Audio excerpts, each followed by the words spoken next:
Gastro गुरु के साथ बढ़ाएं अपने पाचन स्वास्थ्य का अनुभव, जहां विज्ञान और वास्तविक ज्ञान मिलते हैं। Authentic medical health information, gastro गुरु के संग।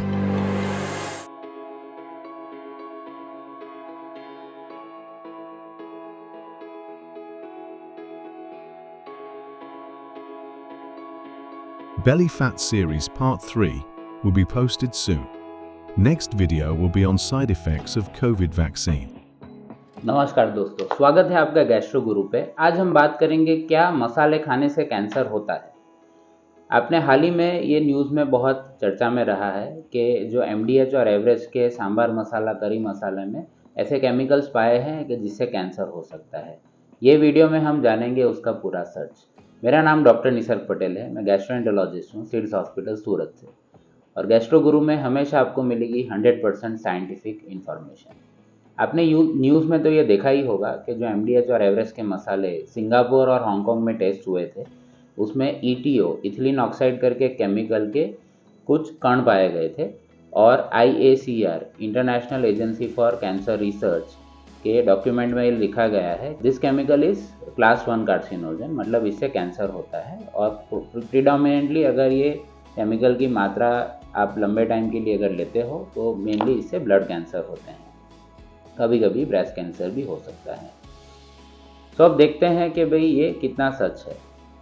लोगों ने ये चर्चा करना शुरू कर दिया कि बाहर वाले जो हांगकांग, सिंगापुर वाले टेस्ट करते हैं, इंडिया वाले टेस्ट नहीं करते। इंडिया की जो फूड एंड सेफ्टी स्टैंडर्ड्स की जो अथॉरिटी है FSSAI, वो बिल्कुल बेकार है। दोस्तों, ऐसा नहीं है। FSSAI भी बहुत अच्छी अथॉरिटी है, वो रेगुलरली चेक करती रहती है। बट जो माल एक्सपोर्ट हुआ हो, जैसे ये मसाले एक्सपोर्ट हुए थे, तो इसमें FSSAI का कोई रोल नहीं होता। इंडिया के जो प्रोडक्ट्स होते हैं और जो बाहर से इंपोर्ट होके आते हैं, वो रेगुलरली ये अपनी अथॉरिटीज़ चेक करते रहते हैं। कितने लोग ये बोलते हैं कि भाई अगर ये केमिकल से कैंसर होता ही है तो फिर गवर्नमेंट ने परमिशन कैसे दे दी। तो दोस्तों, ऐसा नहीं है कि इंडियन गवर्नमेंट ने इसकी परमिशन दी है। ETO is a world wide followed method of sterilisation. अब हम जानते हैं कि ETO है क्या, इथिलीन ऑक्साइड क्या है। तो इथिलीन ऑक्साइड एक स्टेरिलाइजिंग एजेंट है कि आप खाने में कोई भी चीज़ के बैक्टीरिया, पैरासाइट, जर्म्स ना रहे, ताकि अगर जर्म्स रहेंगे तो उससे इन्फेक्शन हो सकता है। तो इसलिए ETO का यूज़ किया जाता है। ETO एक गैस है जिसका कोई कलर वगैरह नहीं होता है। नॉर्मली वो यूज़ होता है मेडिकल में, जैसे हम लोग हॉस्पिटल में उसको काफ़ी फ्रीक्वेंटली यूज़ करते हैं। हमारे जो हॉस्पिटल्स में जो सर्जिकल इंस्ट्रूमेंट्स होते हैं जिससे डॉक्टर सर्जरी परफॉर्म करते हैं, वो 100% स्टेरिलाइज, मतलब उस पर एक भी बैक्टीरिया या जर्म्स नहीं होना चाहिए ताकि इन्फेक्शन पेशेंट को ना लगे। इसके लिए अलग अलग मेथड्स ऑफ स्टेरिलाइजेशन है। ETO मेथड में क्या होता है, वो एक ग्लास का चैम्बर होता है कि जिसमें वो इंस्ट्रूमेंट रखते हैं और वहाँ पे गैस छोड़ा जाता है। वो गैस 2 से 3 घंटा तक रहता है, तब तक वो सारे बैक्टीरिया, वायरसेस मर जाते हैं।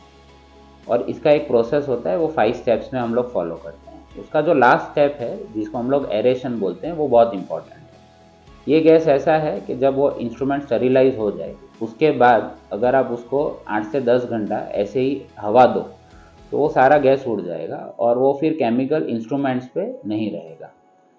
तो ये मेथड को अगर आप प्रॉपरली फॉलो करो तो आपके इंस्ट्रूमेंट्स में ये गैस नहीं रहता है या उसके कोई भी केमिकल के ट्रेसेस नहीं रहते हैं। कितने लोग ने ये भी बोला कि भाई उसमें खाने में क्या रोल है। तो खाने में भी कुछ ऐसी चीज़ें हैं, जैसे कुछ ड्राई चीज़ें हैं, जैसे ये गरम मसाले हो गए या फिर ड्राई फ्रूट्स हो गए, कि जिसको आप दूसरे कोई मेथड से उसको स्टेरिलाइज नहीं कर सकते हो। तो वो सब के मेथड्स के लिए, और जब उसको पैक करना होता है, क्योंकि अगर कोई बैक्टीरिया रह गया और वो बैक्टीरिया पैक हो गया तो जो मसाला है या कोई भी प्रोडक्ट है वो ख़राब हो जाएगा।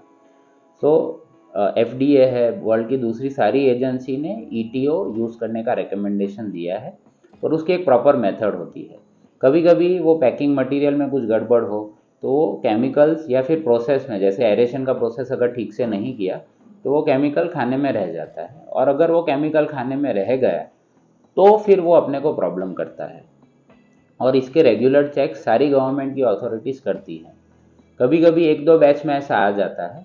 सो जैसे ही यहाँ से वो माल एक्सपोर्ट हुआ, तो वो जब ऐसे केमिकल के ट्रेसेस होते हैं तो वहाँ की जो गवर्नमेंट है, या तो फिर अगर इंडिया में ही प्रोडक्ट बेच रही है तो अपनी गवर्नमेंट वो कंपनी को एक अल्टीमेटम देती है कि भाई आपके ये प्रोडक्ट में आ रहा है तो आप अपनी जो मेथड है पैकिंग की वो ठीक से सुधारो, अगर ये बार बार होगा तो फिर आपका लाइसेंस रद्द किया जाएगा।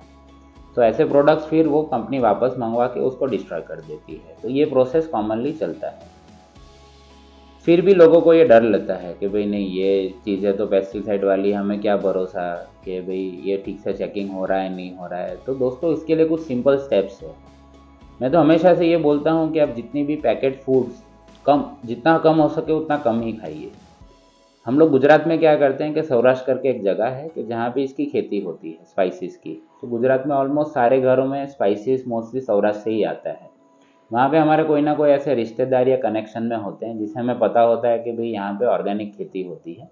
तो मोस्ट ऑफ द जो आम जनता है वो कभी कभी मसाले वहीं से मंगवा लेती है। तो आपके भी घर के आसपास या फिर आपके नेटिव के आसपास देखो कि लोकल मार्केट्स में ये स्पाइसेस इजीली मिल जाते हैं, और आप उसको ग्लास बॉटल में स्टोर करके रखिए। वो usually without any chemical free आता है, क्योंकि ईटीओ सिर्फ पैकिंग में यूज़ होता है। ईटीओ ऐसा नहीं है कि आप उसके जो पौधे पे छिड़क देते हो।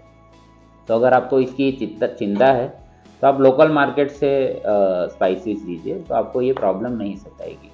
पॉइंट नंबर 2, हम इंडियन पॉपुलेशन वैसे भी स्पाइसी खाना बहुत ज़्यादा खाते हैं। तो मेरे हिसाब से तो आपको स्पाइसी खाना ही थोड़ा कम कर देना चाहिए। जो मसाले ज़्यादा यूज़ करते हैं वो कम कर दो, क्योंकि ज़्यादा स्पाइसेस अपने पेट खराब करता है, एसिडिटी करता है, अल्सर्स करता है। पॉइंट नंबर 3, कुछ लोगों ने ये भी बोला कि भाई पर ये अगर हार्मफुल है ही तो और कोई मेथड क्यों नहीं यूज़ करते। पर दोस्तों, ईटीओ एक अच्छी मेथड है अगर उसको प्रॉपरली फॉलो किया जाए। दूसरी जो मेथड्स हैं वो अभी प्रोग्रेशन में है, मतलब साइंस उस पर रिसर्च चल रहा है। जैसे गामा रेडिएशन है, ओजोन रेडिएशन है। तो ऐसी सारी मेथड्स हैं जो शायद फ्यूचर में आज से 10, 20 साल, 50 साल बाद आएगी, तो जो अपने फूड के स्टैंडर्ड्स के और अच्छे कर पाएगी। होप कि आपको ये वीडियो पसंद आया हो, और ये वीडियो को आपके फैमिली और फ्रेंड्स के साथ ज़रूर शेयर करिएगा, ताकि उनको भी इस बात की जो सच्चाई समझ में आए। अभी मीडिया में नेगेटिव न्यूज़ जो है बहुत जल्दी से फैल जाती है। सो हमें सब चीज़ों का साइंस और लॉजिक पता होना चाहिए। हम लोग ऐसे इंटरेस्टिंग टॉपिक्स गैस्ट्रो गुरु पे डिस्कस करते रहते हैं। आप चैनल को सब्सक्राइब करिए ताकि आपको रेगुलर अपडेट्स मिलते रहें।